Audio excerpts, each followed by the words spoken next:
भाग्यवंत म्हणोदया शरण गेले पंढरीराया तरते तरती हा भरवसा नामधारकांचा ठसा भुक्ती मुक्तीचे ते स्थळ गोळ्या भाविका निर्मळ तरते तरती हा भरवसा नामधारकांचा ठसा गायली पुराणी तुका म्हणे वेदवाणी तरते तरती हा भरवसा नामधारकांचा ठसा पांडुरंगा करो प्रथम नमन दुसरे चरण संतांच्या त्यांच्या कृपादाने कथेचा विस्तारू बाबाजी सद्गुरु दासका योग ध्यान समायुक्तम निष्प्रपंचम परिग्रहम प्रसन्नं वदनं शान्तं मंगलं सुमनोहरं ज्ञान वैराग्य संपन्न अखंड निजबोध रूपं पूर्ण ब्रह्मा श्री सद्गुरेवा महाय नमोस्तुते नसे आप पर ऐसा जगी सो महात्मा विरक्ति श्रेष्ठ भक्ति स्मरे नित्य रामा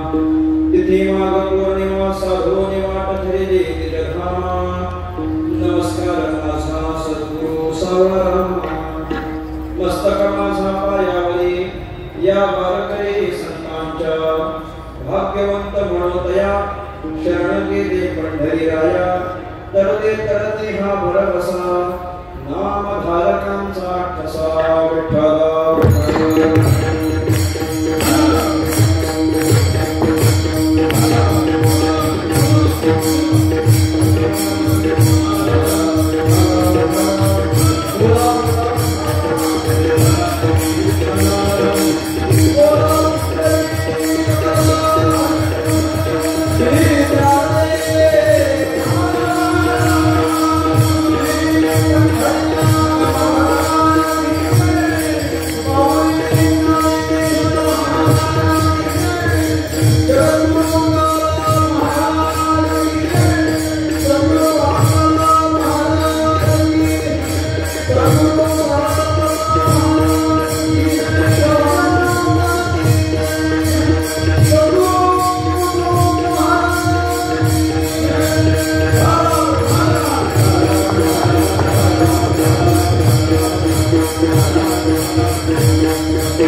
भाग्यवंत म्हणोदया शरण गेले पंढरीराया तरले तरती हा भरवसा नामधारकांचा ठसा महाराष्ट्राचा आराध्य दैवत राजाधिराज भगवान श्री पंढरीनाथ परमात्मा कैवल्य साम्राज्य चक्रवर्ती विश्वसंत महावैष्णव ज्ञानराज माऊली स्वानंद सुखनिवासी प्रातः स्मरणीय गणपती सद्गुरू श्री राहुल बाबा महाराज सद्गुरू श्री सवारा बाबा महाराज स्वानंद सुखनिवासी प्रातः स्मरणीय सद्गुरू श्री जो महाराज अधिकृत सर्व साधू संतांच्या चरणी विनम्रपणे नतमस्तक होतो माझ्या सर्व उपस्थित माझ्यापेक्षा ज्ञानाने वयाने अनुभवाने ज्येष्ठ श्रेष्ठ कीर्तन करा प्रवचन करा मातृभगिनी श्रोता गायक वादक अधिकृत कलाकार वर्ग तुम्हा सर्वांच्या चरणी साष्टांग प्रणिपात करून परमात्म्याच्या संकीर्तनाला आरंभ करतो विठ्ठल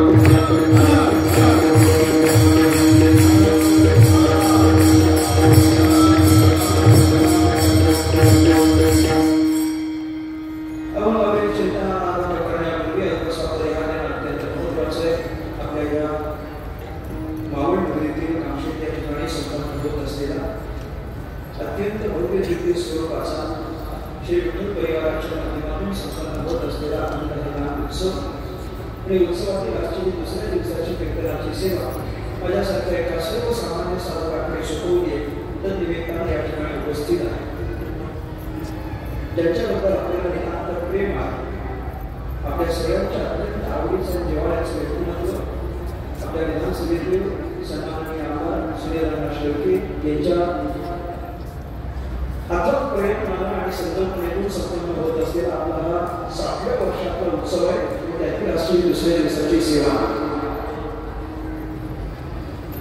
एकदा सेट करून तुम्हाला डिस्टर्ब करता बोलता वारंवार त्याला डिस्टर्ब करू नका आउट पण सेम नाही इन पण सेम होणार विठ्ठला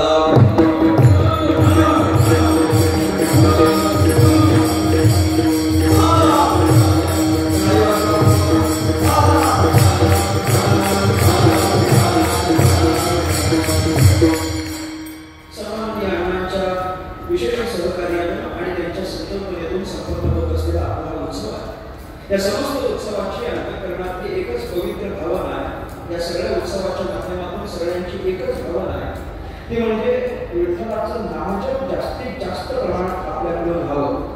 कलियुगामध्ये आपल्या प्रत्येकाच्या उद्धाराकरिता असलेलं स्वतंत्र आणि एकमेव साधन जे भगवान परमात्म्याचं नाम आहे, ते सुलभ नाम आहे, ते स्वतंत्रपणे आपल्याला अगदी जास्तीत जास्त वेळा देता यावं, त्याचं नामचिंतन आपल्याकडून घडावं, या पवित्र उद्देशानं या सप्ताहाचा आरंभ झाला. आणि करता करता असताना 7 वर्ष पूर्ण होत आहे. पहिल्या वर्षाचं स्वरूप आठवा आणि 7व्या वर्षाचं स्वरूप आता पहा. याच्यामध्ये किती अंतर आहे हे 7 वर्षाचे साक्षीदार सांगू शकतात. पहिल्या वर्षी जे या सोहळ्याला होते त्यांनी हा सोहळा पाहिला आहे आणि आज 7 वर्षात एक मोठी उंची गाठलेला आपला हा विठ्ठल परिवाराचा अखंड हरिनाम उत्सव आहे. महाराष्ट्रातला जेवढे म्हणून मोठे उत्सव होत असतील, अनेक उत्सव होतात, त्या सगळ्या उत्सवामध्ये अत्यंत ऐश्वर्यवंत आणि सुनियोजित सप्ताह म्हणजे विठ्ठल परिवाराचा. अत्यंत ऐश्वर्यवंत. आणि का ऐश्वर्यवंत असू नये, का ऐश्वर्यवंत असू नये? जयाचे द्वारी सोन्याचा पिंपळ असं म्हणत असताना आमची माऊलीच एवढी श्रीमंत आहे, आमच्या सत्य श्रीमंत का एवढे श्रीमंत सत्य. आम्हाला समस्त भारताला मोठ्या अभिमानानं सांगता येईल की आम्ही आमच्या वैयक्तिक कार्यक्रमाला जेवढे खर्च करतो त्याच्यापेक्षा 1000 पटीने जास्त खर्च आम्ही आमच्या भगवंताकरता करतो. सांगता येते. असे मोठे मोठे उत्सव काढल्यानंतर मला पूर्ण खात्री आहे माऊली श्री ज्ञानोबा आहे, जगद्गुरु श्री तुकाराम महाराज जेव्हा हे सोहळे पाहत असतील त्यावेळेला त्यांना अत्यंत आनंद होत असतील आणि त्या आनंदातून ते आपल्यावर कृपेचा वर्षाव करत असतील यात कोणतीच शंका नाही, कोणतीच शंका नाही. अत्यंत प्रसन्न अंतःकरणाने आपण या ठिकाणी उपस्थित आहात. अजूनही लोकांची इथे येण्याची वर्दळ सुरू आहे. प्रत्येक जण स्वतंत्र गाड्या घेऊन येत आहे. तुम्ही आपापल्या गावातून गाड्यांची केलेली व्यवस्था या सगळ्याच्या माध्यमातून येतो. अत्यंत प्रसन्न अंतःकरणाने येतो आणि मला आनंद आहे तुम्ही सगळेच जण हा सोहळा आणि हे कीर्तन इफेक्ट थोडे कमी करा. हा सोहळा आणि हे कीर्तन श्रवण करण्याकरिता तुम्ही अत्यंत प्रसन्न चेहऱ्याने बसलेले आहात, याचा मला आनंद आहे. आणि तुमच्या चेहऱ्यावरचं हे स्मित हास्य असंच काही राहिलं पाहिजे. स्मित हास्य कळतं की नाही? मराठीत त्याला स्माईल म्हणतात. आत्ताच्या तीच आता तुमच्या चेहऱ्यावर आहे ती असंच प्रसन्नपणे आपण कीर्तन श्रवण करायला अशी अपेक्षा करतो. पण मी नेहमी म्हणत असतो, बाबा महाराज माझं नेहमीच म्हणणं आहे की कीर्तनाचा श्रोता हा नेहमी टवटवीत असला पाहिजे, कमीत कमी पुढचा तरी. नाही मागच्यापर्यंत आपली नजर करा, तर पुढची तरी अशी टवटवीत बसली पाहिजे.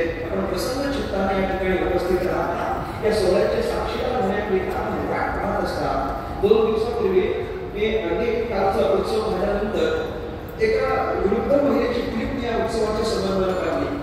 त्या माऊलीला अत्यंत चांगली प्रतिक्रिया उत्सवाच्या संबंधाला दिली आहे.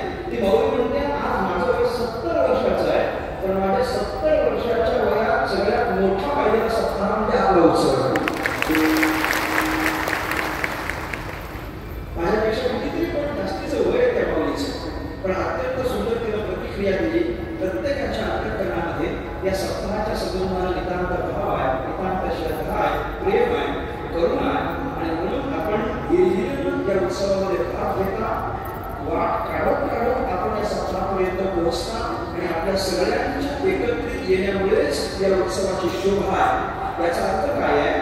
अण्णांच्या अंतःकरणामध्ये निर्माण झालेला सत्य संकल्प आणि त्या सत्य संकल्पाला तुम्ही दिलेली जोड याचं एकत्रीकरण म्हणजे विठ्ठल परिवाराचा उत्सव.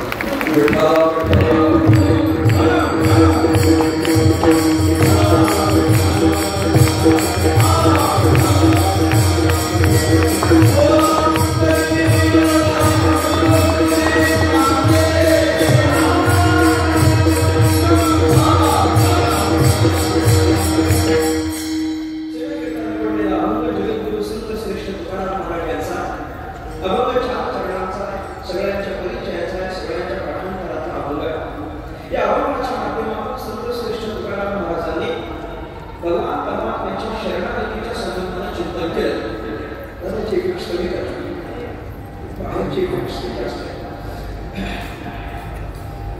तुकाराम महाराज आपण शरणागतीच्या संबंधात बोलतात. भगवान परमात्म्याला शरण जाणं आणि त्या शरणागतीचे अंग कोणाला शरण गेलं पाहिजे, शरण गेलं पाहिजे. जे जे भगवान परमात्म्याला शरण गेलेले आहेत त्यांच्या संबंधानं तुकाराम महाराज काय उद्गार देतात त्या संबंधाने एक सविस्तर चिंतन तुकोबारायांनी या ठिकाणी व्यक्त केलं. कसं आहे, शरण जाणं हा माणसाचा स्वभाव आहे. प्रत्येक माणूस कुणाला तरी शरण जातच असतो हे नक्की आहे. कुणाला शरण गेलं नाही असा माणूस या जगात आहे की मला सांगा? प्लीज नाही. प्रत्येक माणूस कुणाला तरी शरण जातोच. ज्याला कसली तरी आवश्यकता आहे पण कुणाला तरी शरण जातो. संपूर्ण पद्धतीनं पूर्ण आहे असा काही माणूस या जगात आहे? कुणीच नाही. ज्याच्याकडे सगळ्या गोष्टी प्राप्त आहेत, सगळं ज्ञान प्राप्त आहे असा माणूस कोण आहे? कुणीच नाहीये. प्रत्येक माणसाकडे काहीतरी कमतरता आहे आणि आपली कमतरता भरून निघावी याकरता प्रत्येक माणूस कुणाला तरी शरण जातो एवढं नक्की आहे. कुणाला तरी शरण जाणं हा माणसाचा स्वभाव. असं समजा एखादा राजानं सार्वभौमत्व मिळवलं, समस्त पृथ्वीवर त्यानं राज्य मिळवलं, त्याला विरोधात आता कुणीच राहिलं नाही. जेवढे राजे होते तेवढे सगळ्यांनी याच्यासोबत मैत्री केली. एकट्याच्या हातात सगळं राज्य आलं. ऐश्वर्यवंत राजा आहे, नीती संपन्न राजा आहे, धर्म कार्य करणारा राजा आहे, कुणाचीच त्याला आवश्यकता राहिली नाही. म्हणून तो राजा कुणालाच शरण जात नाही का मला सांगा? नाही. समस्त राज्य जरी त्याला प्राप्त झालं असलं तरी त्याला शरण जावंच लागतं. कधी जर एखाद्या काळी तो राजा आजारी पडलाच तर त्याला शरण जावं लागतं की नाही सांगा? कुणाला? वैद्याला, डॉक्टरला त्याला शरण जावं लागतं. का बरं? जरी राज्य मिळवलेलं असलं तर वैद्यकीय क्षेत्रामध्ये मात्र तो कसा आहे? अज्ञानीच आहे, अपूर्णच आहे. आणि जो जीव अपूर्ण आहे त्या प्रत्येकाला पूर्ण होण्याच्या इच्छेनं कुणाला तरी शरण जावं लागतं. हे नक्की आहे.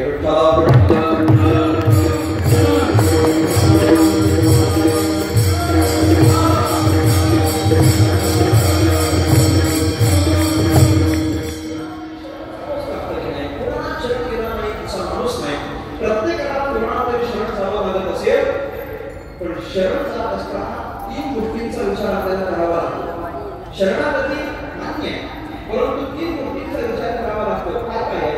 पहिली गोष्ट, जो शरण जाणारा आहे की नाही त्याला आपल्याकडे काहीतरी कमतरता आहे त्याचं ज्ञान झालं पाहिजे.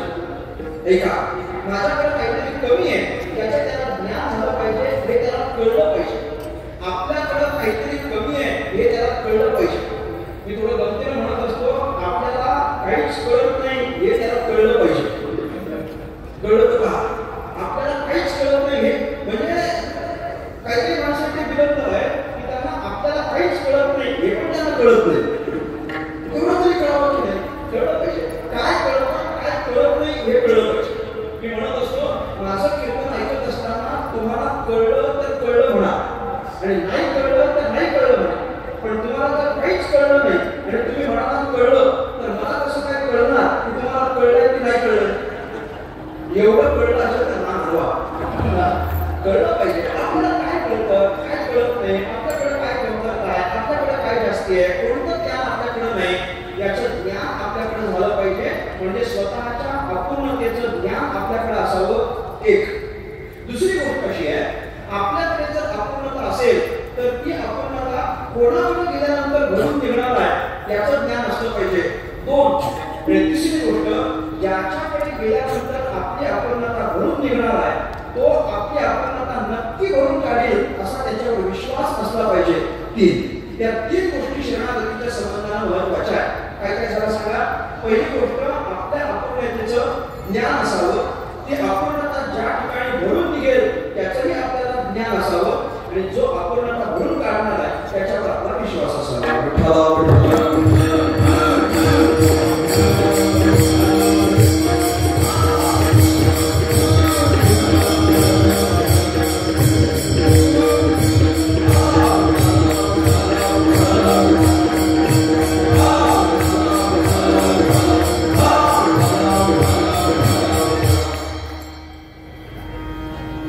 सांगतो, चिंता करू नका. मग ते विचारतात चिठ्ठीत काय लिहिलंय सांगू? जाऊ द्या, चिठ्ठी माझ्यासाठी घेऊन देतो. हे सांगतो नाही तर राहू द्या. तुला कशाला वेळ? बरं सांगू नका काही नाही, एवढं सांगितलंय, थोडं माईकच्या जवळून बोला, बाकी काही सांगितलेलं नाही. आपलं काही चिंतन सुरू आहे. शरणागतीच्या संबंधात 3 महत्त्वाच्या मुद्द्यांचं आपण चिंतन करत आहोत. पहिली गोष्ट, आपल्या अपन्नतेचं ज्ञान आपल्याला असलं पाहिजे. अपन्नता ज्याच्याकडे भरून निघेल त्याचंही ज्ञान असलं पाहिजे आणि जो अपन्नता भरून काढणार आहे त्याच्यावर आपला विश्वास असला पाहिजे. या 3 गोष्टींचा विचार आपल्याला करायचा आहे. शरणागतीच्या संबंधाने याचं चिंतन करणं अत्यंत महत्त्वाचं आहे. अपन्नता आपल्याकडे आहेच आहे ना. माणसाच्या ठिकाणी प्रत्येक क्षेत्रात अपन्नता, प्रत्येक क्षेत्रात, कोणतंही क्षेत्र तुम्ही निवडा, माणसाकडे ज्ञान जास्त आहे म्हणतात की अज्ञान जास्त आहे म्हणतात? ज्ञान जास्त आहे की अज्ञान जास्त आहे? अज्ञान जास्त आहे. माणूस ज्ञानी म्हणत असला तरी ज्ञानी नाही आहे, माणूस अज्ञानी आहे. ज्ञानी म्हणत असला तरी त्याला एखाद्या क्षेत्रातलं ज्ञान असेल पण बाकीच्या क्षेत्रात त्याला ज्ञान नाही ना, त्या क्षेत्रात तो अज्ञानीच आहे. एखादा मनुष्य डॉक्टर झाला, डॉक्टर झाल्यानंतर त्याने त्याचं ओपीडी काढलं, क्लिनिक काढलं. क्लिनिक काढल्यानंतर तो त्या क्लिनिकवर स्वतःची नेमप्लेट लावून घेतो, बरोबर? नेमप्लेट लावली की तो स्वतःचं नाव तिथं लिहितो आणि नाव लिहिल्यावर त्याच्या खाली कंसात लिहिलेलं असतं. तुम्ही वाचलंय का कधी? कंसात एक पदवी लिहिलेली असते, काय? बालरोगतज्ञ, म्हणजे स्त्री रोग तज्ञ, असं काहीतरी लिहिलेलं असतं की नाही? त्याचा अर्थ काय? त्याला कळतं पण सगळ्यांना सगळं कळत नाही, त्याला तेवढ्यातच थोडंसं कळतं. बालरोगतज्ञ म्हणजे डॉक्टर जरी झाला तरी सगळ्यांना सगळं कळतं असं नाही, त्याला पण फक्त बालरोगाचं थोडंसं कळतं. बाकीच्या क्षेत्रात तो कसा आहे? अज्ञानीच आहे. एखादा इंजिनियर झाला माझ्यासारखा, एखादा इंजिनियर झाला, उदाहरणार्थ तो मेकॅनिकल इंजिनियर झाला तर त्याला मेकॅनिक्स मधलं सगळं कळतं पण केमिकल मधलं मात्र कळत नाही, इलेक्ट्रॉनिक्स मधलं कळत नाही. म्हणजे बाकीच्या क्षेत्रात तो कसा ठरला? अज्ञानीच ठरला. या सगळ्या क्षेत्रात तुम्ही जाऊन घ्या. जरी माणूस स्वतःला आता ज्ञानी म्हणून घेत असला तरी ज्ञानापेक्षा माणसाकडे अज्ञान जास्त आहे हे आपल्याला स्वीकारावं लागेल.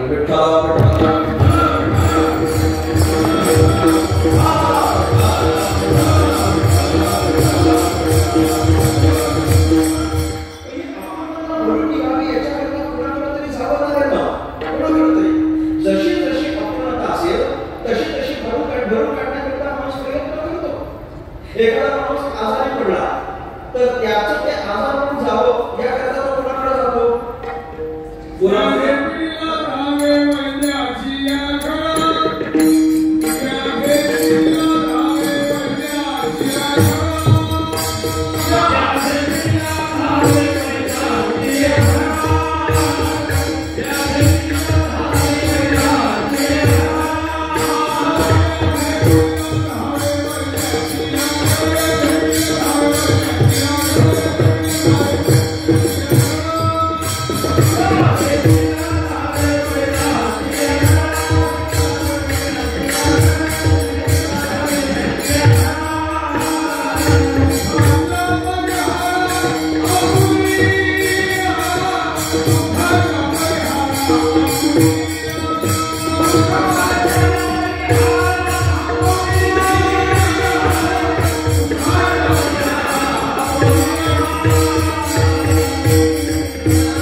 एखाद्या माणसाला धनाची अपेक्षा असेल, थोडंसं दारिद्र्य असेल, गरिबी असेल तर त्याला ती गरिबी भरून काढण्याकरिता त्याला पैशाची गरज असेल तर तो कोणाकडे जाईल?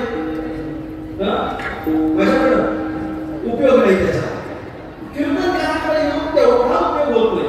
मी मुद्दाम तेवढा म्हणतो बरं का, थोडाफार होईल कदाचित, तेवढा होत नाही.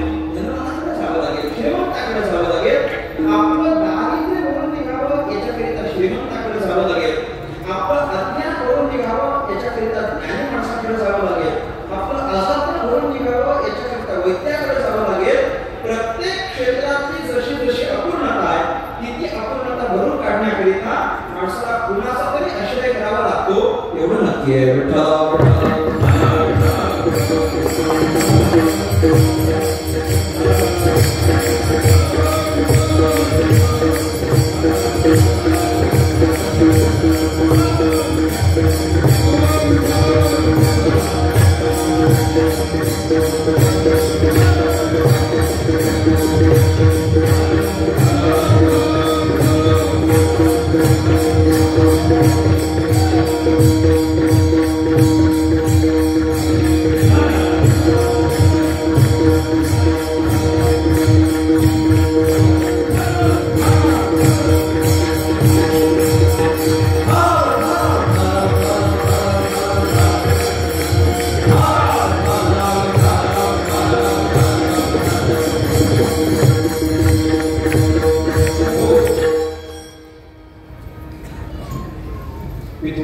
लवकर बोलणार होतो पण आता बोलूनच घेतो. अनुभव असा निवडलाय की भाग्यवंत कुणाला म्हणायचं आणि भाग्यवंत कुणाला म्हणायचं हा अभंग एका भाग्यवंतानं निवडलाय. माझा आडनाव भाग्यवंत आहे. त्याच्यामुळे तुम्ही जर मला विचारलं ना कीर्तन झाल्यानंतर तुम्ही मला विचारलं की भाग्यवंत कुणाला म्हणावं, मी म्हणेन भाग्यवंत त्याला म्हणावं कुणाला, मला म्हणा. का बरं? आमदारांनी सत्ता ठेवावा आणि मंत्र्यांनी कीर्तनात बसावं. तर काय भाग्य पाहिजे मला सांगा. आमच्या सूर्यकांतासारख्या एका गोड व्यक्तिमत्वानं कीर्तन सप्ताहाचं आयोजन करावं आणि सन्माननीय मंत्री साहेबा म्हणजे आदित्यताई तटकरेंनी कीर्तनात घेऊन बसावं. अजून याच्यापेक्षा दुसरं काय आपल्याला गोष्ट हवी. ताईंच्या मतदारसंघामध्ये सुद्धा आम्ही बऱ्याच वेळा येऊन जाऊन करत असतो. तुमच्याकडचा हरिपाठ जास्त प्रसिद्ध आहे याची आम्हाला पूर्ण कल्पना आहे. आपण या ठिकाणी आला या समस्त विठ्ठल परिवाराच्या माध्यमातून आणि व्यासपीठाच्या माध्यमातून आपलं स्वागत करतो. आपण या ठिकाणी काही काळ कीर्तनाकरिता बसा अशी अपेक्षा करतो आणि चिंतनाकडे येतो.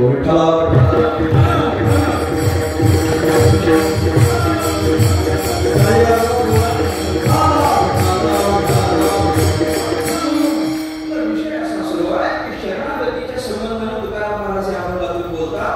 शरणागती कुणाची करावी, कधी करावी या संबंधाने तीन महत्वाचे मुद्दे. एक, आपल्याला शरण जायचं असेल तर आपल्याकडे काय अपूर्णता आहे त्याचं ज्ञान आपल्याला असलं पाहिजे. दुसरं, ज्याच्याकडे गेल्यानंतर आपली अपूर्णता भरून निघणार आहे त्याचंही ज्ञान असलं पाहिजे. आणि तिसरं, ज्याच्याकडे गेल्यानंतर अपूर्णता भरून निघणार आहे तो आपली अपूर्णता भरून काढेल असा आपल्याला विश्वास असला पाहिजे. तीन मुद्द्यांचं आपण चिंतन करत आहोत. आपल्याकडे अपूर्णता असते की माणूस कुणाला तरी शरण जात असतो. एखाद्या माणसाला आजार झाला की वैद्याला शरण जातो. एखाद्या माणसाला दारिद्र्य आलं की तो एखाद्या धनवानाला शरण जातो. एखाद्याकडे अज्ञान असेल तर तो ज्ञानी माणसाला शरण जातो. कुणाला तरी शरण जाण्याचा स्वभाव हा माणसाचा असल्याकारणानं तो नक्की शरणागती स्वीकारत असतो. फक्त अडचण एकच आहे की नेमकं आपण कुणाला शरण जावं याचा फक्त अजून आपल्याला सापडलेला नाही. याचं कारण काय?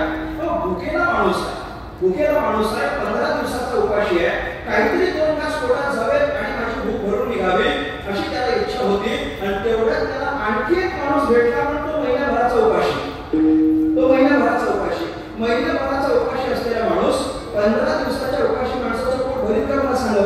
पोट भरू शकत नाही. एक दुःखी माणूस दुसऱ्या दुःखी माणसाचं दुःख घालवू शकेल का सांगा? घालवू शकत नाही. जर आपल्याला सुख समाधान शांती या सगळ्याची आवश्यकता असेल तर त्याला शरण गेलं पाहिजे त्याला या सगळ्याची प्राप्ती झालेली आहे. अन्यथा उपयोग होत नाही. दुःखी माणसाला दुःखी माणूस शरण गेला काय उपयोग नाही त्याचा. आम्ही शरण जात असताना आमची भक्त अशी आहे की आम्ही भगवंत सोडून बाकी सगळ्याला शरण गेलो, उपयोग होत नाही. पण स्वाभाविक एक काय आहे, एक प्रक्रिया अशी आहे जी गोष्ट मला दुसऱ्याला द्यायची आहे ती गोष्ट आधी माझ्याकडे तर असावी. माझ्याकडे काहीतरी मी देऊन घेणार नाही असं समजा. कीर्तन संपलं, जय विठ्ठल झालं आणि मी कीर्तन संपता तुम्हाला असं वाटतं की कीर्तन संपल्यानंतर प्रत्येकाने मला 100 रुपये द्यायचे. देणार की नाही देणार? हो म्हणून मागता धर्म तुम्ही मागत नाही, अजिबात मागणार नाही. फक्त हो म्हणा. तुम्ही फक्त हो म्हणा. 100 रुपये मागितले, देणार की नाही? तुमची इच्छा भरून 100 रुपये देण्याची. पण मला 100 रुपये देण्याकरिता तुमच्याकडे किती असावे? तो कमीत कमी 200 तरी पाहिजे की नाही? सगळ्याच्या सगळ्या 100 रुपये तुम्ही मला देणार नाही. म्हणजे आपल्याला जी वस्तू दुसऱ्याला द्यायची आहे त्याचा काहीसा भाग आपल्याकडे असावा तर दुसऱ्याला देता येतं. मला जर सुखाची अपेक्षा असेल तर ती एखाद्या दुःखी माणसाकडून करून चालत नाही. सुख संपन्न असलेल्या व्यक्तीकडून केली तरच माझी अपेक्षा भरून निघेल. ही प्रक्रिया आहे.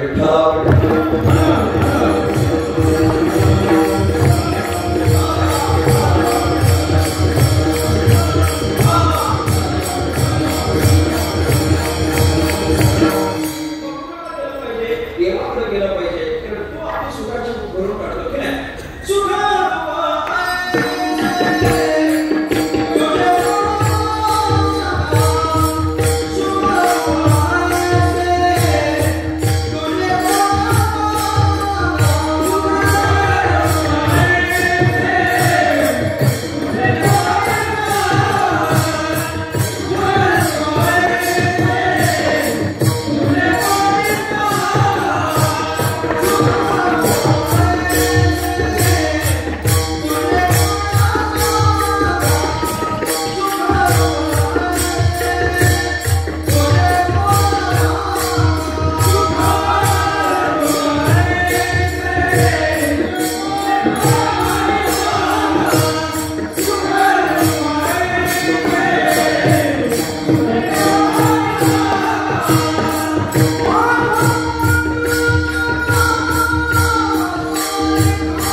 घेऊ शकतो याच्याकरता त्याच्याकडे जावं. दुसरा कोण आहे? तुमच्याकडे मी आलो तर तुम्ही मला सुख देऊ शकत नाही आणि माझ्याकडे तुम्ही आलात तर मी तुम्हाला सुख देऊ शकत नाही. आपल्याला एकामेकाला सुखाची देवाणघेवाण करता येत नाही कारण आपल्याकडे ती वस्तूच उपलब्ध नाही.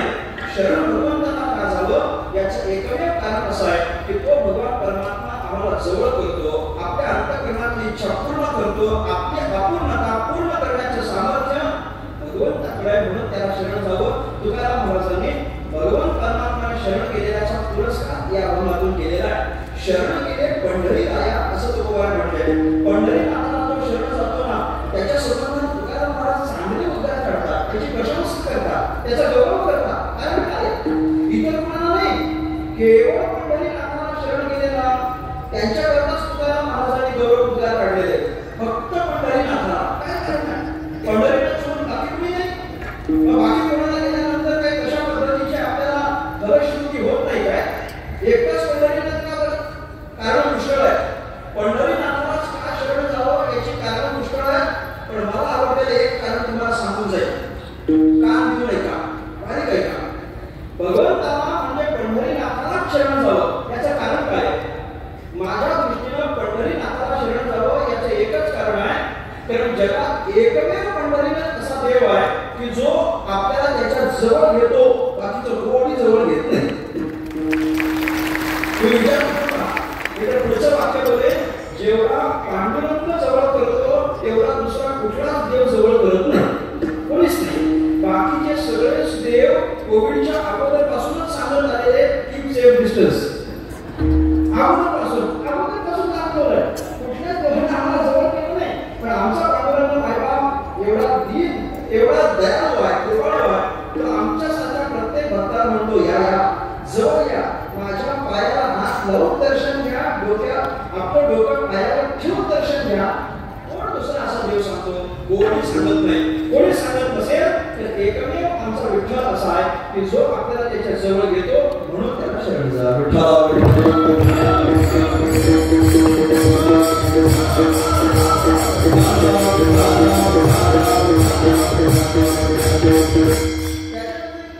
कोणी असं शरण जाण्याच्या पात्रतेचा नाहीये, कोणीच नाही. म्हणून केवळ त्याला शरण जावं. दुसरा आहे कोण?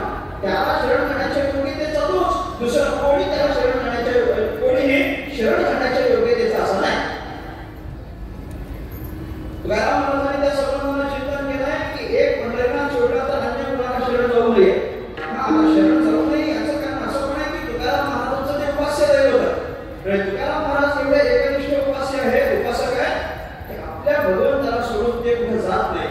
आपल्या परमेश्वराला, विठ्ठलाला शरणागत झालेले जे कोणी भक्त आहेत त्यांच्या संबंधाने तुकाराम महाराजांच्या अंतःकरणात आनंद भावना आहे. आणि तुकोबार म्हणतात या जगामध्ये प्रत्येकाच्या दृष्टीनं भाग्याची व्याख्या वेगळी जरी असली तरी मला असं वाटतं की या समस्त सृष्टीमध्ये इतर कोणालाही शरण न जाता केवळ जे माझ्या पंढरीनाथाला शरण गेले की नाही त्यांना आम्ही भाग्यवंत म्हणू. Oh,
पंढरीनाथाला शरण गेलेला आम्ही काय म्हणणार आहोत? भाग्यवंत म्हणणार आहोत.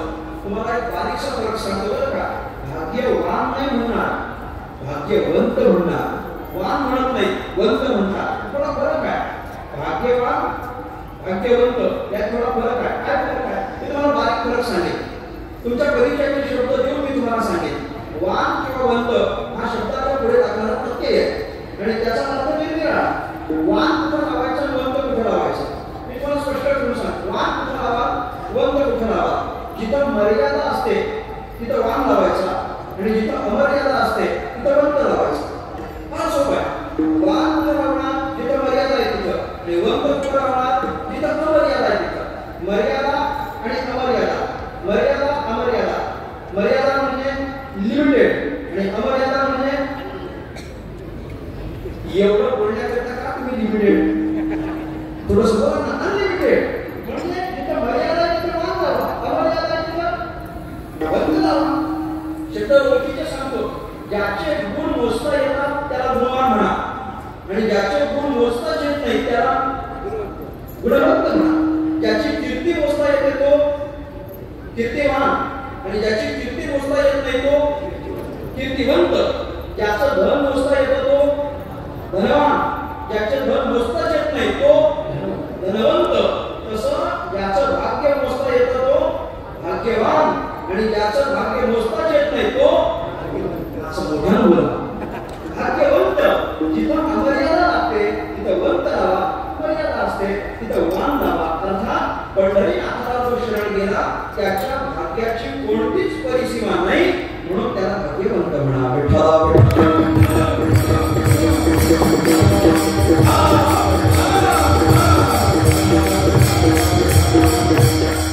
सगळ्या संतांनी आपलं भाग्य भगवान परमात्म्याच्या चरणाजवळ सांगितलं. भाग्याच्या संबंधानं आपल्याला स्वतंत्र चिंतन करावं लागतं. कारण काय आहे? भाग्य आपल्याला स्वतंत्रपणे चिंतनात घ्यावं लागतं. याचं कारण असं आहे, जे आपल्याला भाग्याचं वाटतं ते तुकोबारांना भाग्याचं वाटत नाही आणि जे तुकोबारांना भाग्याचं वाटतं ते आपल्याला भाग्याचं वाटत नाही. ही आपली अडचण आहे. आपल्याला भाग्य वाटतं ते त्यांना भाग्य वाटत नाही, त्यांना भाग्य वाटतं ते आपल्याला भाग्य वाटत नाही. आपल्या भाग्याच्या व्याख्या फार मर्यादित. भाग्य जरी नव्हे धनपुत्र दादा हे जर तुकोबारा म्हणत असतील तर याचा अर्थ आपल्याला हेच सगळं भाग्याचं वाटतं. धन प्राप्ती होणं आपल्याला भाग्य वाटतं, पुत्र प्राप्ती होणं आपल्याला भाग्य वाटतं, संपत्ती प्राप्त होणं, दारा म्हणजे पत्नीची प्राप्ती होणं हे सगळं आपल्याला भाग्याचं वाटतं. ते तुकोबाराला भाग्याचं वाटत नाही. धन प्राप्त होणं आम्हाला भाग्याचं वाटतं की नाही? वाटतं. आपल्याला धन मिळावं कोणाला वाटत नाही. इथं बसलेला असा कोण माणूस नाही की ज्याला वाटतं मी श्रीमंत होऊ नये. बोला बोला, मी म्हणजे तुम्ही. मी श्रीमंत होऊ नये असं कोणाला वाटतं? प्रत्येकाला वाटतं. धन प्रत्येकाला पाहिजे, पाहिजेच पाहिजे. धन प्रत्येकाला पाहिजे आणि म्हणून तर तो आपली धनाची अपूर्णता भरून काढण्याकरिता धनवानाकडे जातो की नाही? बादशहाच्या राज्यात एक फकीर होता. त्या फकीराला असं वाटतं की फारच अडचण झाली, आपल्याकडे अजिबात पैसा आला नाही, अगदीच दारिद्र्य आलं, आपल्या परिवाराचं पोट भरेल एवढा पण पैसा आपल्याकडे नाही. आपण बादशहाकडे जाऊ, बादशहाला शरण जाऊ, बादशहाला विनंती करू, मग मी फारच दरिद्री झालेलो आहे, अजिबात माझ्याकडे पैसा नाही, तुम्ही जर मला थोडेफार पैसे दिले तर माझ्या या परिवाराचा उदरनिर्वाह चालेल, पोट भरेल. म्हणून त्याला ठरवलं आपण बादशहाकडे जाऊ आणि बादशहाकडून कसली तरी याचना करू, पैशाची याचना करू. बादशहाकडे गेलं, बादशहाच्या महालात गेलं. महालात गेला, बादशहा दिसत नव्हता. बादशहा दिसताना एक प्रधान दिसले. प्रधानजी दिसल्याबरोबर त्या फकीरानं प्रधानजींना विचारलं, प्रधानजी बादशहा दिसत नाही आहेत का महालात? राज्यात नाही येतच आहेत ना? म्हणून राज्यातच आहे. कुठं आहे? घरातच आहे. काय काम आहे सांगा ना. फकीर म्हणलं नाही घरात आहेत ना, मी त्यांच्याशी बोलतो. प्रधानजी म्हटले नाही मला काम तर सांगा काय आहे, मी तुमचं पूर्ण करेन, काय काम आहे? म्हटले काही नाही, अगदीच दारिद्र्य आलेलं आहे, म्हणून थोडीफार काहीतरी याचना करण्याकरिता त्यांच्याकडे आलोय. मी एक अत्यंत सामान्य याचक आहे, माझी याचना पूर्ण व्हावी म्हणून मी त्यांच्याकडे आलेलो आहे. मला बादशहाला भेटण्याची इच्छा, काय करू मला सांगा. प्रधानजी म्हणायला लागले काही करू नको, आधी हा आवाज बंद करू म्हटले.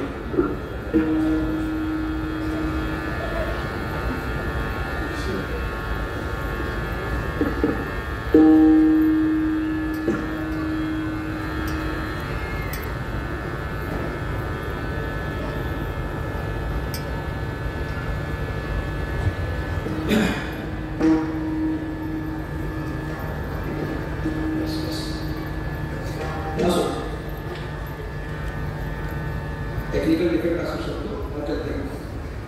काय चाललंय माझं? बादशाहकडे ओके, बादशाहकडे गेला होता. फकीरानं बादशाहच्या संबंधात काहीतरी याचना करावी म्हणून त्याच्याकडे गेला. प्रधानाने त्याला विचारलं, काय तुमची इच्छा असेल मला सांगा, मी पूर्ण करतो. ओके म्हणला, नाही मला बादशाहला भेटायचं आहे. कुठे आहे बादशाह? त्या प्रधानाने उत्तर दिलं, काही नाही, बादशाह सध्या प्रार्थना करण्याकरिता त्याच्या देवाच्या पुढ्यात उभा आहे.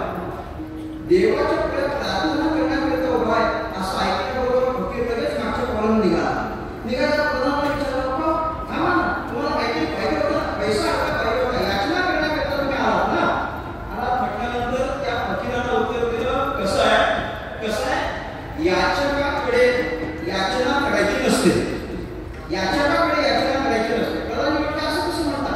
अरे तुम्ही राजाकडे मागायला आला, बादशाहकडे मागायला आला.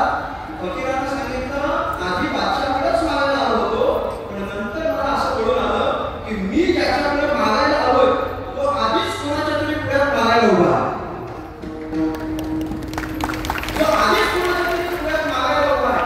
त्याच्या पुढ्यात जाऊन मागून काय उपयोग आहे? म्हणजे मला माझी धनसंपत्तीची इच्छा पूर्ण व्हावी, कारण प्रत्येक माणसाला धनाची अपेक्षा आहे आणि ती अपेक्षा पूर्ण होण्याकरिता तो माणूस प्रयत्न करत असेल तर आपल्या दृष्टीनं भाग्याचं लक्षण म्हणजे धन आहे हे सर्वसामान्य झालं. विठ्ठला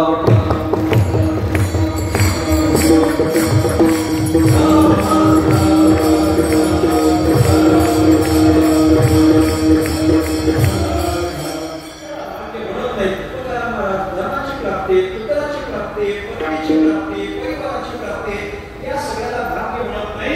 याच्याऐवजी सर्वात आनंदाची प्राप्ती होणं याला तुकाराम महाराजांनी भाग्य मानले बरं का. आनंदाची प्राप्ती होणे याला भाग्य मानलंय. आपल्याकडे किती संपत्ती आहे याला महत्व नाही आहे, आपल्या अंतःकरणात आनंद किती आहे याला फार महत्व आहे.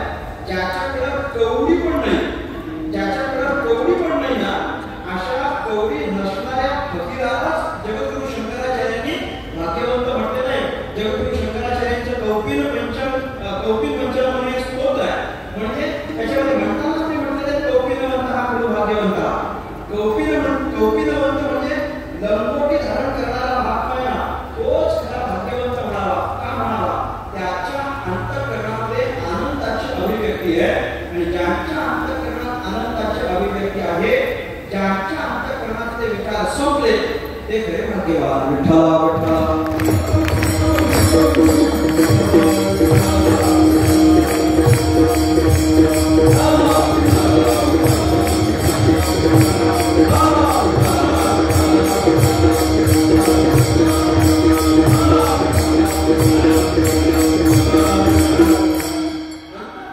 आनंदाची अभिव्यक्ती होणं, विकारांचं निघून जाणं याला तुकाराम महाराजांनी भाग्य म्हटलेले आहे.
भाग्य या नावे म्हणजे संसारी जन्मी जे याची लागे कशाला भाग्य म्हणतात. अवती आनंदाची सृष्टी झाली याला भाग्य म्हणतात. आणि काम क्रोध लोभ निवारण व्हायची याला भाग्य म्हणतात. अंतःकरणातली काम भावना निघून जाणं, अंतःकरणातला क्रोध निघून जाणं, अंतःकरणातला लोभ निघून जाणं हे भाग्याचं लक्षण आहे. आपल्यापैकी कुणाला हे भाग्याचं लक्षण वाटतं मला सांगा. अंतःकरणातल्या इच्छा संपल्या असा कोण माणूस आहे इथं? कोण माणूस असा आहे की अंतःकरणातली इच्छा संपल्या म्हणून प्रत्येकाला काही ना काहीतरी पाहिजे की नाही मला सांगा. पाहिजे की नाही? हो नाही काहीतरी मला तरी हवं कमीत कमी असं मला कळून द्या सर. तुम्ही माझ्याशी बोलता काही ना काहीतरी प्रत्येकाला पाहिजे ना? पाहिजे, नक्की नक्की पाहिजे. प्रपंच करत असताना आम्हाला काहीतरी पाहिजे, परमार्थ करत असताना आम्हाला काहीतरी पाहिजेच पाहिजे. नको म्हणणारा कोणीच माणूस नाही. प्रपंच करत असताना आज पाहिजे, उद्याला पाहिजे, परवाला पाहिजे, पुढच्या महिन्यात पाहिजे, पुढच्या वर्षी पाहिजे. प्रत्येकाला काही ना काहीतरी पाहिजे. तसंच परमार्थ आल्यानंतर पण प्रत्येकाला काहीतरी पाहिजे पाहिजे. अगदी कीर्तन ऐकत असताना पण आम्हाला काहीतरी पाहिजे. काय पाहिजे? काही ना काहीतरी पाहिजे. जो गायनाचा गर्दी असतो ना त्याला असं वाटतं मला एखादी चाल भेटली पाहिजे, नवीन चाल ऐकायला मिळाली पाहिजे. जो वादनाचा गर्दी असतो त्याला असं वाटतं मला एखादा नवीन बोध ऐकायला मिळाला पाहिजे. जो चिंतन ऐकायला आलेला असतो त्याला असं वाटतं मला एखादी प्रक्रिया ऐकायला मिळाली पाहिजे. ज्याला असं वाटतं की आपल्याला एखादा विनोद ऐकायला मिळावा त्याला वाटतं विनोद ऐकायला मिळाला पाहिजे. ज्याला गाणी आवडतात त्याला असं वाटतं कीर्तनातून का होईना आम्हाला गाणी ऐकायला मिळाली पाहिजे. आणि सांगू ज्याला काहीच याच्यात आवडत नाही ना त्याला असं वाटतं कमीत कमी आजचे महाराज तरी 9 वाजता थांबले असं पाहिजे. म्हणत सर अण्णा नाही म्हणतात की सुटलो पाहिजे. प्रत्येकाला काहीतरी पाहिजे. कोण माणूस असा आहे की त्याला काहीच नको? प्रत्येकाला पाहिजे. म्हणजे काम आमच्या अंतःकरणात आहे ना. इदम्य अस्या किती इच्छा काम शब्द महापंचदशकांनी व्याख्या केली आहे. म्हणजे मला हे पाहिजे ते पाहिजे ते पाहिजे असं म्हणणं या सगळ्या इच्छांच्या समुदायाला शास्त्रकारांनी काम असं संबोधन केलेलं आहे. काम. दुसरं आहे क्रोध. क्रोध संपलेला कोण माणूस आहे सांगा? क्रोध संपला कोण माणूस आहे? कुणीच माणूस नाही की ज्याचा क्रोध संपलेला आहे. प्रत्येक माणसाच्या ठिकाणी क्रोध जिवंत आहे. प्रसिद्ध उदाहरण आहे. एक माणूस काशीला गेला, यात्रा करण्याकरिता गेला. काही चालत चालत गेला. काशीला गेल्यानंतर त्याला काय झालं माणूस लोक त्याला असं वाटतं की बाबा बरं झालं एकदा काय ते भगवान परमात्म्याचं दर्शन घडलं, काशीला आलो, काशी विश्वेश्वराचं दर्शन घडलं. काहीतरी सोडायचं असतं, काहीतरी सोडलं, घरी आला. घरी आल्यानंतर लोकांनी त्याचं स्वागत मोठं वाजत गाजत केलं. काशीला परत आला, काशीला परत आला. काही माणसं भेटले घरी गेली. काही लोकांनी त्याला विचारलं काय काशीला जाऊन आलास? हो काशीला जाऊन आला. दर्शन झालं? दर्शन झालं. आई गेला होतास? आई गेलो होतो. यात्रा सफल झाली? हो यात्रा सफल झाली. एकाने प्रश्न केला, मी असं ऐकून आहे की काशीला गेल्यानंतर काहीतरी सोडायचं असतं, तू काय सोडून आलास? त्याला चटकन उत्तर दिलं, मी काशीला गेलो होतो, राग सोडून आलो. काय? राग सोडून आलो. आनंद वाटतो. काय बात. सरकार वगैरे घेऊन त्याचा प्रत्येक जण येऊन विचारायचं काय सोडून आला? हा असं तसं सांगायचा. राग सोडून आलो. काय सोडून आला? राग सोडून आलो असं सांगितलं. खरं सांगतो कुणीही भेटा पण जवळचा मित्र भेटू नये. जवळचा अगदी जवळचा असलेला तो मित्र त्याला भेटण्याकरता तो म्हणाला काशीला जाऊन आलास तरी वाटलं नव्हतं तू पण काशीला जाशील, पण नुसता गेला नाहीस, काही चालत चालत गेला, यात्रा पूर्ण केलीस, बरं वाटलं. काय सर्वजण म्हणतात की काशीला गेल्यानंतर काहीतरी सोडून यायचं असतं, तू काय सोडून आलास? त्याच्या मित्राला उत्तर दिलं हसत हसत काही नाही, काशीला गेलो होतो, राग सोडून आलो. मित्र असतो म्हटलं चांगलं केलंस, राग सोडून आलास. घरी आला, अर्ध्या तासावर परत त्याच्या घरी गेला, चहा पाणी घेतलं, परत विचारलं ते काशीला गेल्यानंतर काहीतरी सोडून यायचं असतं, तू काय सोडून आलास? म्हटलं राग सोडून आलो. मित्र परत घरी आला, परत अर्ध्या तासाने गेला, त्याच्या पुढे बसला, चहा पाणी घेतलं, परत त्याला विचारलं काय सगळं म्हणतात काशीला गेल्यानंतर काहीतरी सोडून यायचं असतं, तू काय सोडून आलास? म्हटलं राग सोडून आला. असं चांगली गोष्ट केलीस, राग सोडून आला, बरं केलंस. परत घरी आला,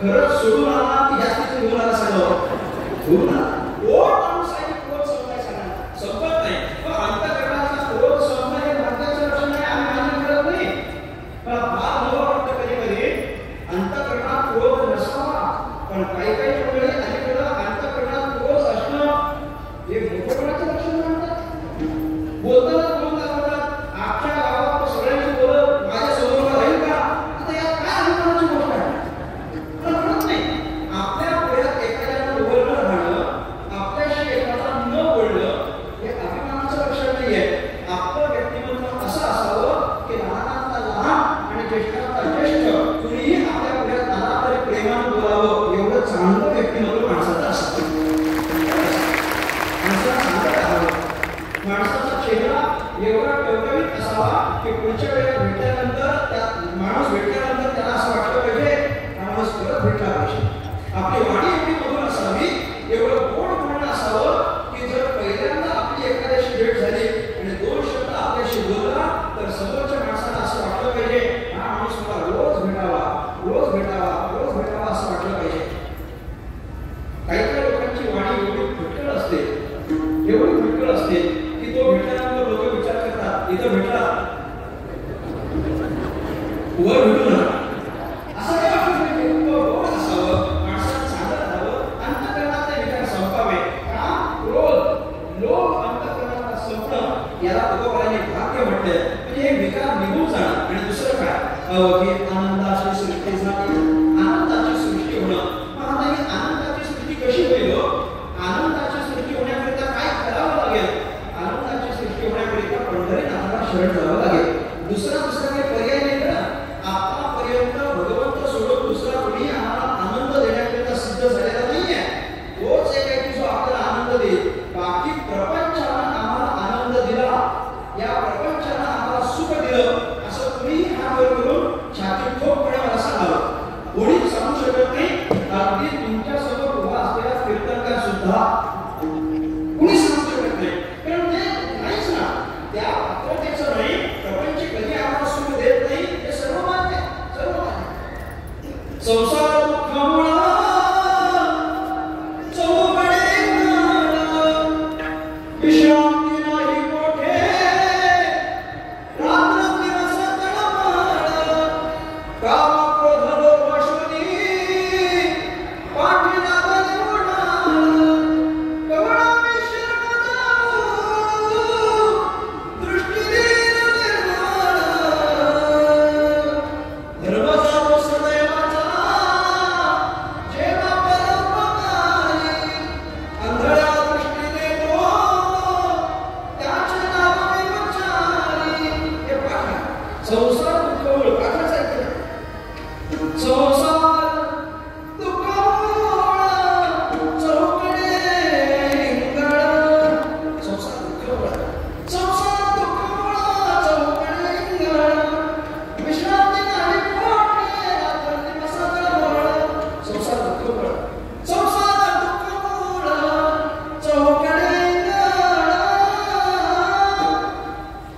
हे कशा करता बोलतो माहितीये अजून 4 चाली जरी लावले ना तरी शेवटी संसार ते बदलत नाही चाली बदलतील पण अर्थ बदलत नाही संसार दुःखमूळच आहे तो देऊ शकत नाही त्यामुळे प्रपंचातील कुणाला किंवा प्रपंचाला शरण जाण्यात तथ्य नाही शरणच जायचं असेल तर ते पंढरीनाथाला शरण जावं पंढरीनाथ तुम्हाला आनंदाची सृष्टी करून देईल विठ्ठला विठ्ठला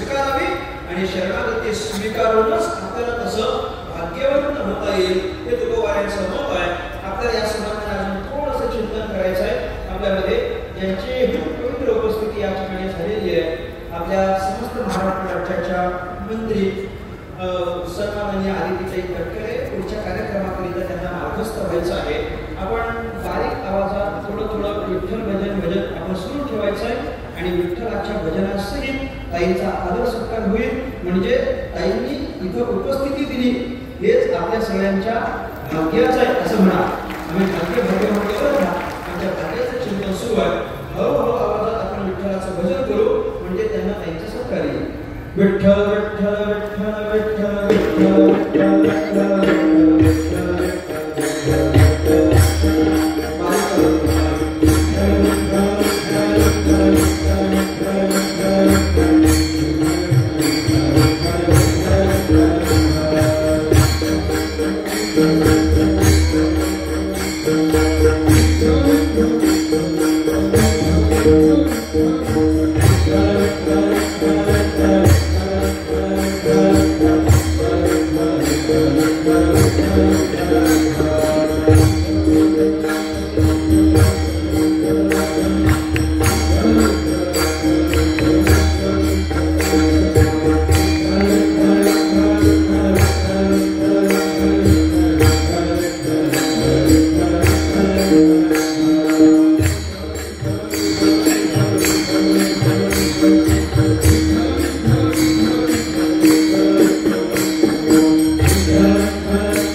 त्यामुळे त्यांनी मला म्हणजे आमच्या मध्ये कधी औषध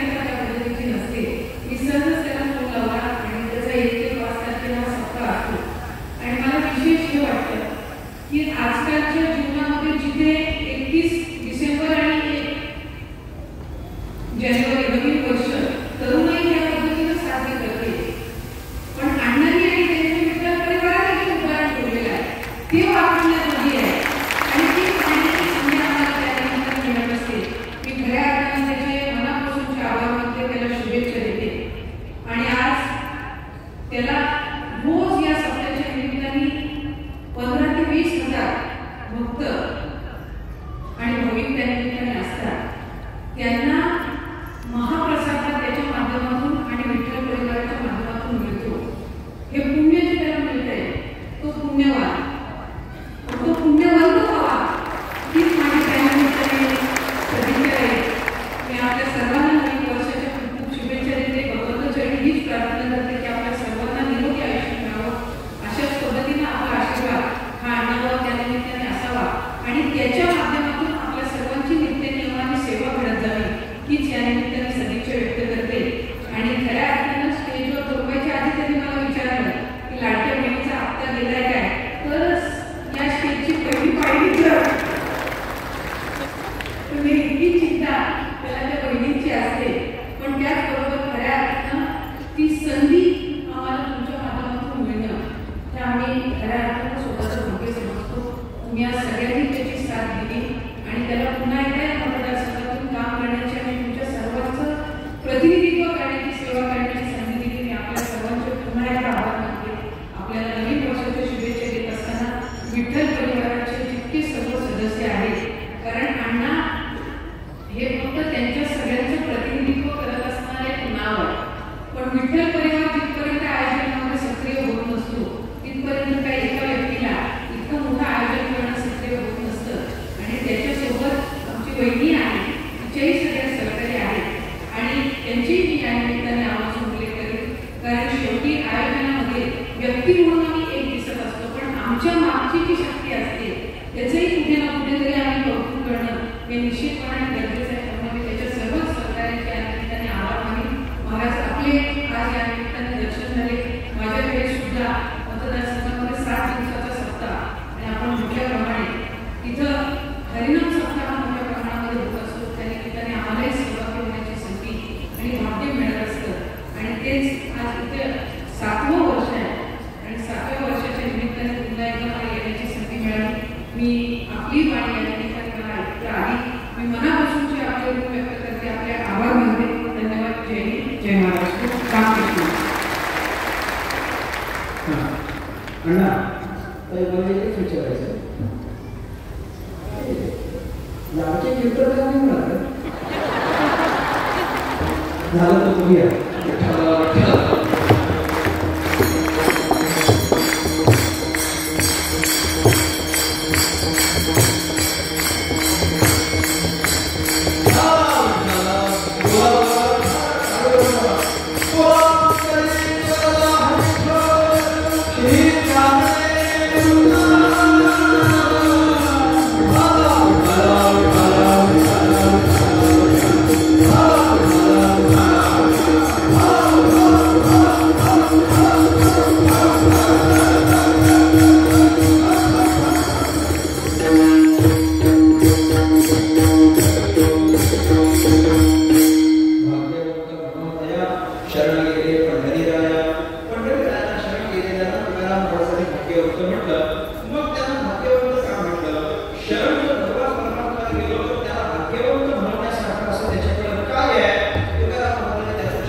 आवडे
करायचं. आम्ही कोणाला समर्पण करतो? ज्याच्यावर आमचं प्रेम आहे त्याला आम्ही समर्पण करतो. विषयी माणसाचं विषयांवर प्रेम आहे म्हणून तो विषयांना सगळं काही देऊ टाकतो. पामर माणसाचं संसारावर प्रेम आहे म्हणून तो संसाराला सगळं काही देऊ टाकतो. आणि हरिभक्ताचं देवावर प्रेम आहे म्हणून तो देवाला सगळं काही समर्पण करतो. विठ्ठल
उतारवयात नवीन काही निर्माण करायला नाही लागलं पाहिजे. नवीन निर्माण करण्याचं वय कुठलं आहे?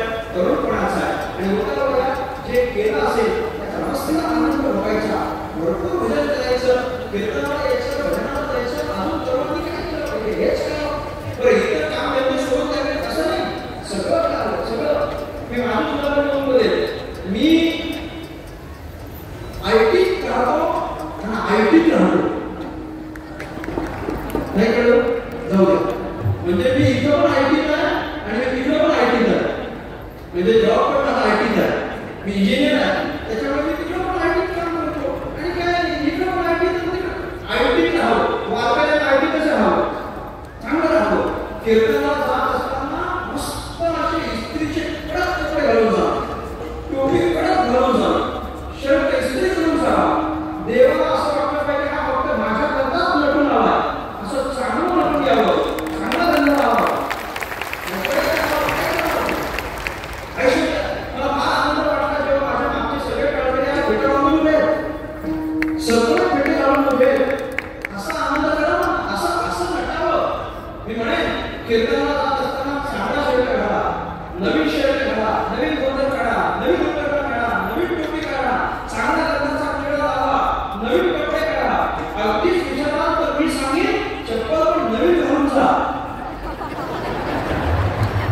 तुमची जबाबदारी माझी नाही सोडणार. मी सांगेपर्यंतच आहे फक्त. भेटीत राहावं, भजन करावं, तरुणांना चांगलं भजन करावं. लाजू नये. तरुणाने धोतर घालण्याकरता लाजू नये. आयटी धोतर घालावं, कशा करता लाजायचं? मला फार चिंता वाटते कधी कधी की जे तरुण आपल्या कपाळाला टिळक लावत नाही. तुम्ही हिंदू आहात हे आम्ही ओळखायचं कसं? काहीच नाही. मी या मंचावर उभं राहून एकच आग्रह करेन, उद्यापासून एकच संकल्प करा. संकल्प करा. आत्ताशी वर्ष सुरू झालं, एकच संकल्प करावा. काय? उद्यापासून आमच्या कपाळाला गंध दिसेल. कुठला लावा? कोणता लावा? गरीबाचा लावा, खंडोबाचा लावा, काय आम्ही लावा, गुलाब लावा, काय लावायचं ते लावा, पण कपाळाला गंध लावा. कपाळाला गंध आणि डोक्याला शेंडी याला लाजू नका. कोणीच तुम्हाला हात लावू शकत नाही. त्यांनी मदत केलं तर हा बघा कसा नाम धारकांचा कसा पंढरनाथाकडे अजून काय मुक्तीचे ते स्थळ भोळ्या भाविकांना आमच्या भोळ्या भाविक लोकांचा असलेला हा भगवंत त्याच्याकडे मुक्ती पण आहे, मुक्ती पण आहे. मुक्ती म्हणजे भोग, मुक्ती म्हणजे मोक्ष. हे भगवंताकडे मिळतं. हे आम्ही सांगतो असं नाही.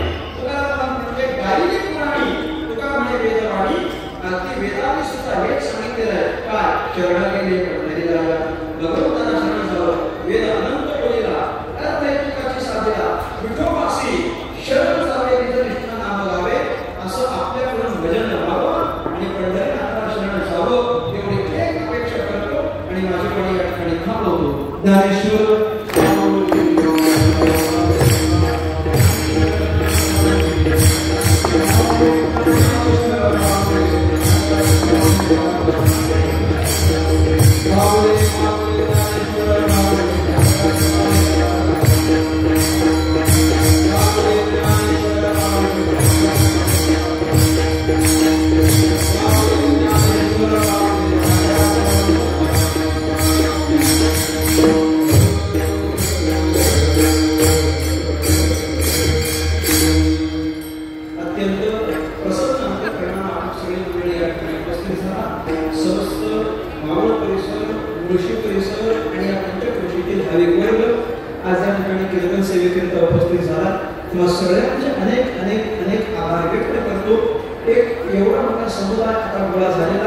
कोणीही उठायचं नाहीये. बसा बसा. मला म्हटलं 15 मिनिटं वाढवून वेळ दिलेली असल्या कारणानं मी वाढवलेली आहे. आता नाही झाली माझी संपली. वाढवून दिली होती म्हणून वाढवून घेतली, संपली. एक 2-3 मिनिटं माझ्या हातात शिल्लक राहिलेली आहेत. आपण सगळ्यांची शांततेत बसून एक 2 मिनिटं फक्त कृतज्ञता व्यक्त करायची.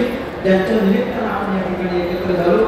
सन्माननीय आमदार सुधीर अण्णा शेळके अण्णांचे अनेक आभार व्यक्त करतो.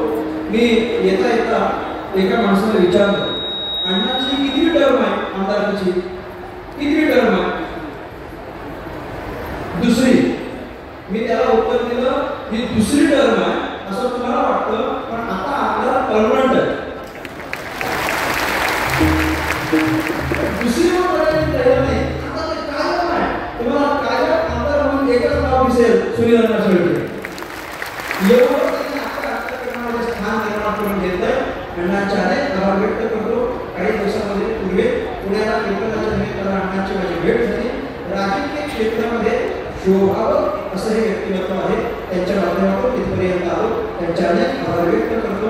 आदरणीय आबा महाराज गोडसे या ठिकाणी उपस्थित राहिले. तुमच्या गुरुस्थानी त्यांचे आभार व्यक्त करतो. सोमनाथ महाराज साठे अधिक मी सगळीच मंडळी आपल्या सगळ्यांचे आभार व्यक्त करून माझ्या वाणीला पूर्ण केला. विठ्ठल